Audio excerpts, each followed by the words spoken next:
Welcome to number 6 of Life at Leftwich. We're joined today by a very special guest, and she's actually one of the main people that helped this podcast happen. As you can see, Devon is back doing intros again, as I've decided I hate it. But please welcome our guest today, Miss Duplessis. Hello. Thank you for having me. Should we just go straight into the questions then? Yeah, why not? That's what we're here for. Okay, so question 1. Because of the quotes at the front of the school in the morning. Like the main entrance on the board. Oh, yes. Yeah, I was wondering what your favourite quote is. Oh, it's a good question. And you did give me these questions in advance, and I was planning to prepare for them, but I think I'm going to have to go a little bit off script at the moment because I haven't had a chance to prepare. I will say, and it probably sounds a real cliche, that the quote in the study zone by Nelson Mandela about education being the weapon that can change the world, I think for me is really key and really important. I think it's probably due to my upbringing and my education in South Africa, actually, where education was really, really valued and very precious. And for me, I think it's the thing that makes the difference. It's the thing that plans your future and sets you up for life. And I think it does change the world in the right hands. So I think that's the quote that I will stick with at this point. That's like such a good weapon.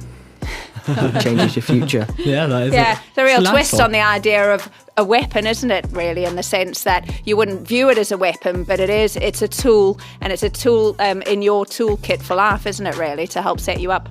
I think It's a mine good would probably, method. I think mine would be probably mistakes are proof that you're trying. Yeah. 'Cause Yeah, I like that one. And it's true. And again, linked to education, isn't it? If you don't make mistakes, you're not trying, are you? And you're not learning, because you can't learn if you don't make those mistakes. Yeah, that's true, yeah. It's a nice one, actually. So, question 2. Okay, We'll move on. absolutely. So, what is your favourite sport to watch in Oh, general? and again, tricky. I don't know whether did you think of me as someone who's particularly sporty or interested in sports? Because I don't think I portray that very well. When I was in school, I played hockey and really enjoyed playing hockey. It was really the only sport that I actually got into. But in terms of watching sport now, again, linked to growing up in South Africa, rugby was the national sport. So it'll probably be rugby, the sport that we enjoy watching the most. And I'll be honest, I'm not a hardcore fan, so I definitely don't watch all the games. But when it matters and when it's international rugby, that's the one we definitely watch, yeah. Yeah. good answer. Yeah, definitely. Moving on to question 3. What is the most important quality for a person to have? Gosh, and you only want me to pick one? That's really hard, isn't it? The most important quality. You can pick a couple if you Maybe, like. if that's all right. I think Yeah. probably I'd go, first of all, with determination. That sense of resilience and never giving up. I've never been one who's been all that concerned about levels of intelligence, but more about effort and determination, and I think that takes you really far. So that as a quality, that sense of resilience and never giving up, and the determination to move forward, to me is really important. Honesty and integrity. I think if you can be truthful with yourself, with others, I think that's really important too. And the ability to step back and have a laugh at yourself, I think. Not take yourself too seriously. Because I think, life's tough, isn't it, at the moment? And we can get bogged down with how difficult things are and how consumed by all that negativity we are. But the ability to step back, find those positive moments and enjoy them and have a laugh when you can, I think it's certainly what gets me through. And I guess is a really important quality too. Yeah, I like that. I think, The determination one, I think, comes along quite well with perseverance. yeah. Yeah. Oh, yeah, I yeah. agree. Yeah. I think for me, being selfless is probably Yeah. don't be all about yourself and think of others sort of thing. That's Yeah, and Right. it's so important that, isn't it? Because again, sometimes it's really hard to step outside yourself and step back and think about others, and that idea of empathy as well. Yeah. And considering things from other people's point of view. Kindness is key too, isn't it? If we can all just be a little kinder to each other and to ourselves, I think that goes a far way too. Yeah, definitely. If nobody's kind, then no one's going to get anywhere. Yeah. But kindness kind of helps. It's like a big circle. Yeah, definitely. Absolutely. Yeah, the positivity. I remember a couple of years ago getting ordering a book called The Art of Being Positive, and being brilliant, and how it is the positivity that makes the difference, and how you look at things, what your mindset is. And if you approach even the most challenging of days and difficult circumstances with a positive outlook, and there was a quote in the Art of Being Brilliant that I remember that talks about when you wake up in the morning, rather than feeling negative and worrying about what the day ahead has got in store for you, you wake up and think, do you know what, today I don't have toothache, and that's going to be a good day. Because we take our health for granted sometimes. You wake up and you've got toothache, and it's an awful thing. But I remember that quote, that you wake up and you think, what have I got to be positive for? Oh, I don't have toothache today. And sometimes silly things like that just help you to remember it can't always be all that bad, and things, if we're positive, we can get through, can't we? Yeah, definitely. I think being positive is a big thing to move. Some strong opinions.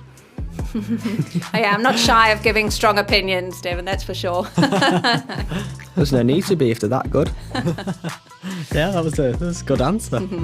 So for question 4, who would you say is your best author, like your favourite author? Okay, who do you think I'm going to say? I mean, you know I teach English, so... That's why we gave you this question. And again, you make it really difficult by having to pick one. I think probably the most obvious answer is going to be Shakespeare. You know, having taught Shakespeare for a number of years and read it, I'm always in awe of how brilliant a writer he is. Not just because of the way he writes, but the stories that he told that are still relevant today. You know, and teaching Shakespeare in 2020 and making sure that students are able to find those connections from all those years ago when those stories were originally written. I think he's a writer that absolutely stands the test of time, and we can find relevance in his writing today. Like a bit of Roald Dahl. And I think, again, it's a popular choice, isn't it? But I quite like his revolting rhymes. I don't know whether you've come across that. Short stories and revolting rhymes are quite good by Dahl, so enjoy a bit of that. And like the idea that he had a writing shed. And I've always fancied having a little space carved out as a writing shed. But yeah, Shakespeare and Dahl, I think I'll go with. Going back to Shakespeare, I think somebody who's been around since the Elizabeth and Tudor sort of era to still be Such like a big character. Yeah, in like English and writing and things is still great and to have. I know. Like, go on.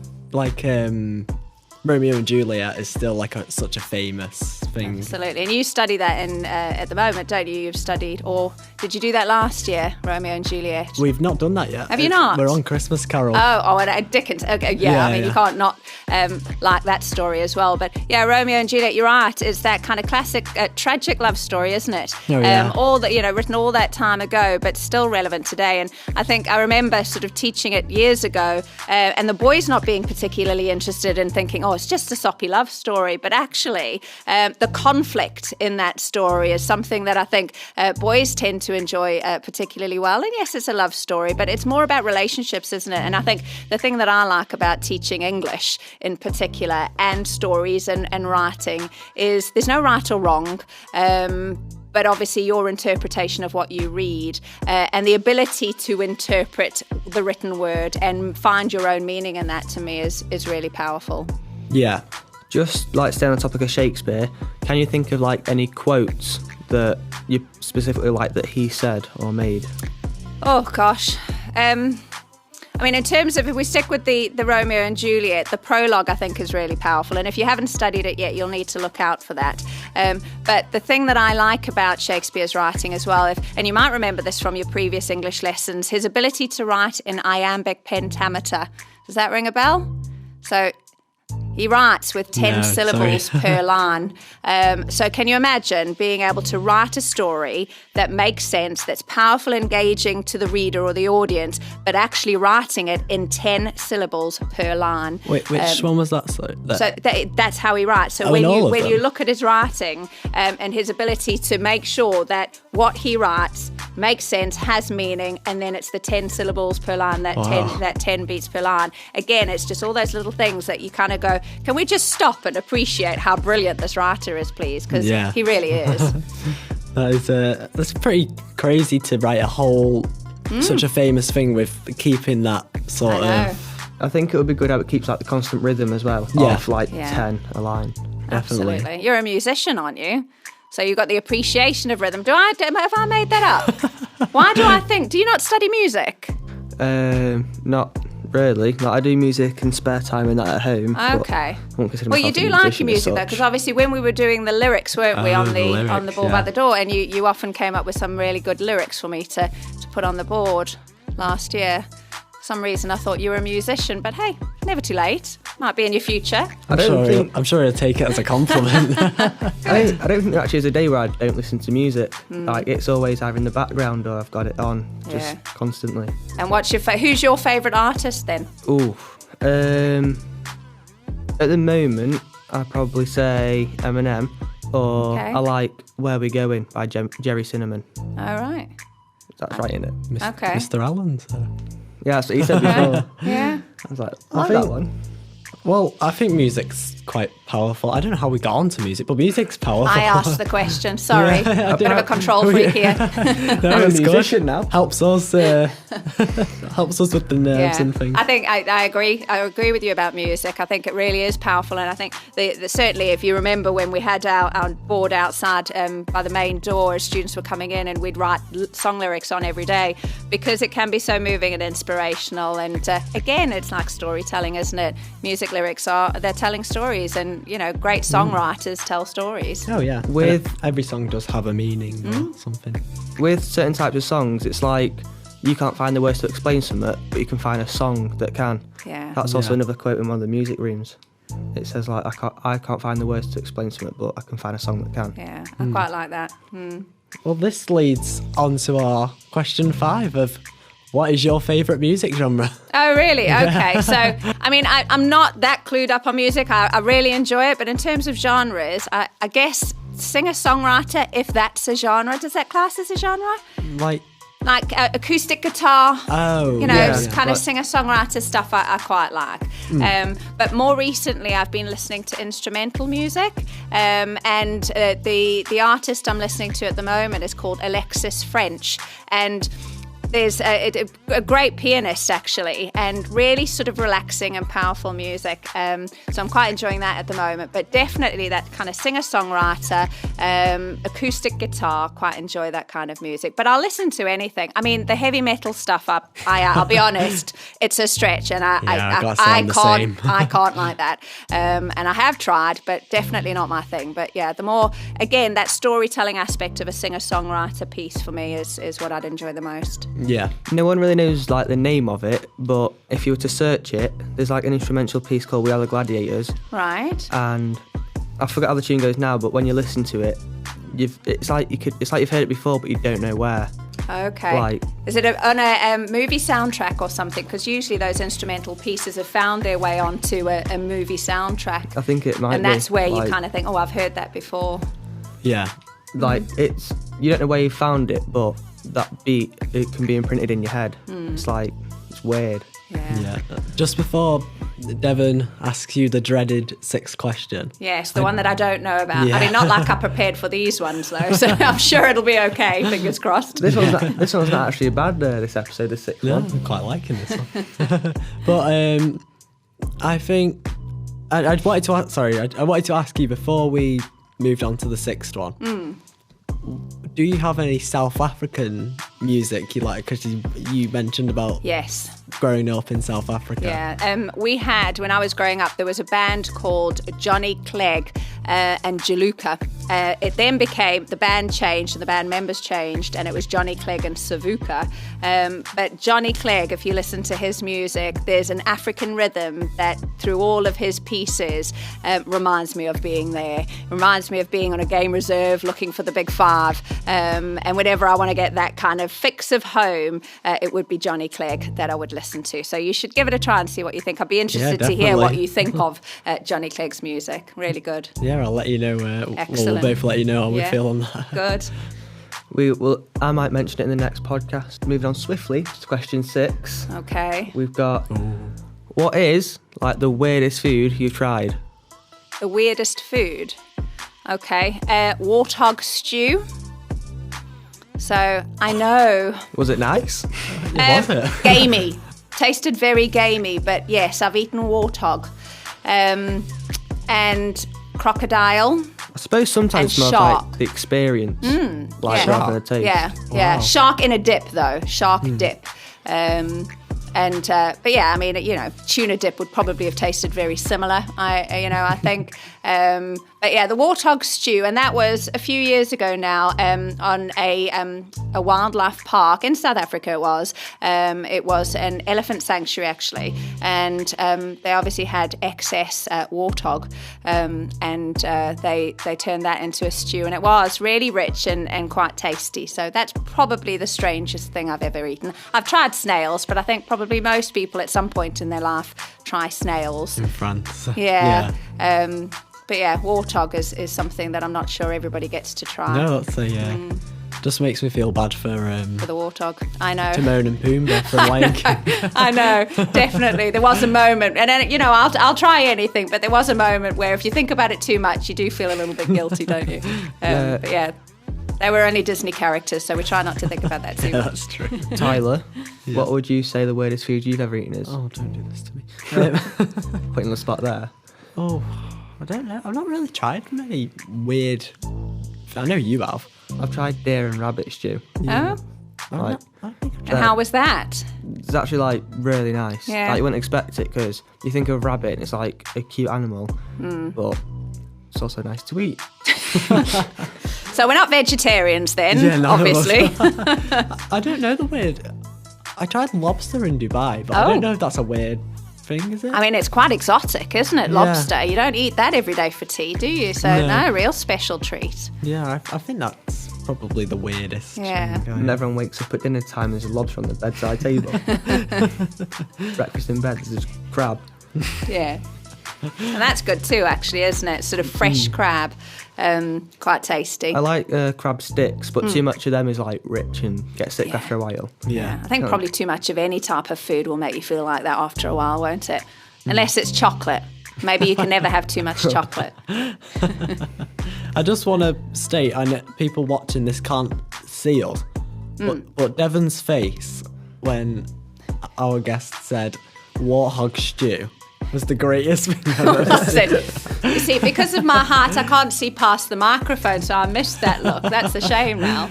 Oh, it was he looked at me with a glance of like, oh my god, look. Yeah. She's tried. Hog.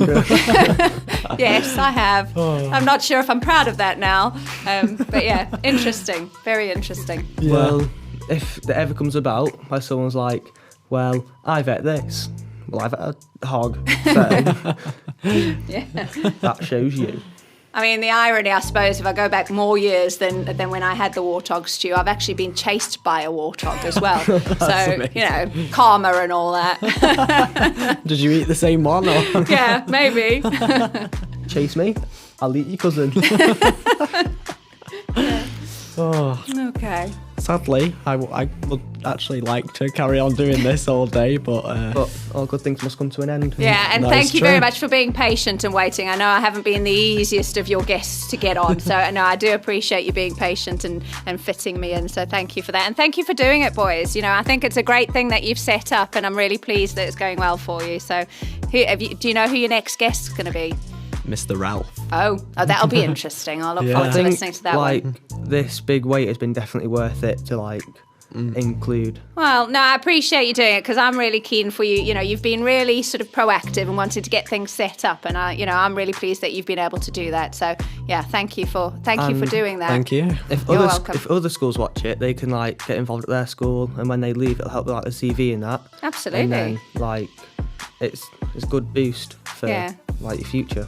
Yeah, definitely. No, it's a good experience for you, and the opportunity that you're getting to be able to, obviously with this season that you're doing at the moment where you're speaking to members of staff, not all students get the opportunity to have a conversation one-on-one with Yeah. members of staff, do they? So the ability of you to be able to plan those questions and do the preparation and then enable everybody else to listen in as well. I think, you're doing a really good thing, boys, and, we're nearly 4:15 and you're giving up your afternoon for doing it, and I appreciate that very much, so thank you. Well, I think this is a good thing in the sense of a lot of people see their teachers as people who, either tell them off or just do Sadly.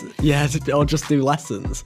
But I think learning more about them in this way, the fun things and laughing and and that's stuff like the thing. this. And I think it's important for us all to realise that we're a school and we're all about education, but we're a social community, aren't we? And we're all human and we all thrive off human interaction. So getting to know each other a little bit better, and you having that understanding of those members of staff that you've spoken to, and the ability to break down some of those barriers where you can have these kinds of communication and find out about each other, I think can only be a good thing. And it helps us to realise that we are all human and we're working together, aren't we? And that's the key at the end of the day, I think, that we're all working together. And that students shouldn't just see school and teachers as, strange beings who don't have a separate life. And I think sometimes, we're all guilty of that, aren't we? You kind of don't realise that your teachers are human too.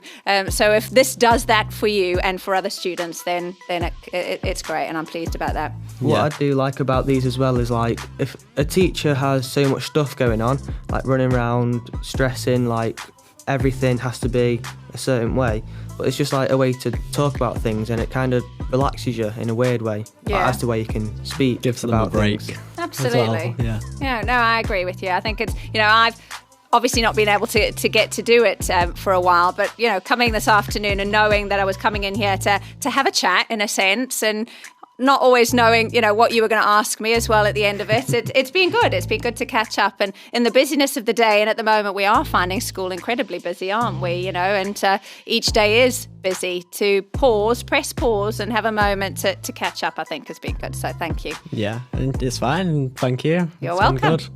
But I think this has been my favourite so far. No offence to I the bet you say teachers. that every time, don't you? They must just get increasingly better then. Yeah, You must are, be, yeah. definitely. All right, boys, thank you. Yeah, thank Okay. you. Right, well, I guess this wraps it up till next week. Or next episode, whenever they watch it, because it might true. not be Yeah, true. in order. So, until next time, with Mr. Ralph, and then after that, Miss Butcher, hopefully. But until then, it's goodbye. Yeah, see ya.